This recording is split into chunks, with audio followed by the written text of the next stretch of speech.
This alchemy between the space, the spirit of place, the music itself, which I think is wonderful, and the energy of the audience. I mean, the focus, it's not a silent venue because it's outside, but the audience, the energy of the audience is listening, and their focus is a kind of silence. And that gives energy in turn to the musicians because they really feel it, right? It's the only classical music concert you'll go to where you find such a vast demographic. There are people who are, there are a lot of children there because they can move around and squirm and it doesn't matter.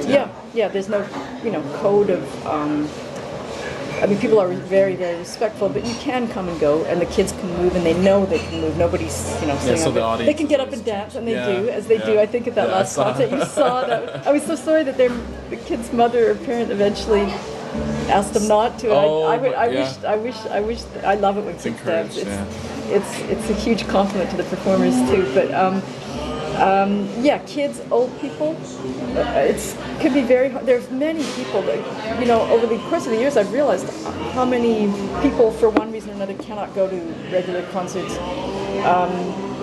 Even if something is wheelchair accessible, it can still be a bother. Yeah. And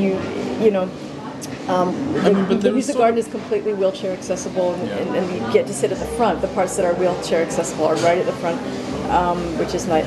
Or at the back, you have your choice of the audience area. So children, the elderly,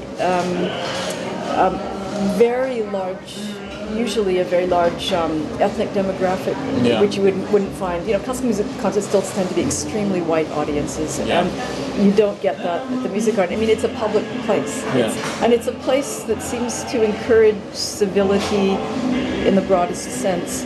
And I think that every concert creates a temporary community for the duration of that concert. Okay. And when you get that in a public space, it's all the more powerful because there's no restriction on who can be there and be part of that community. It's extremely important.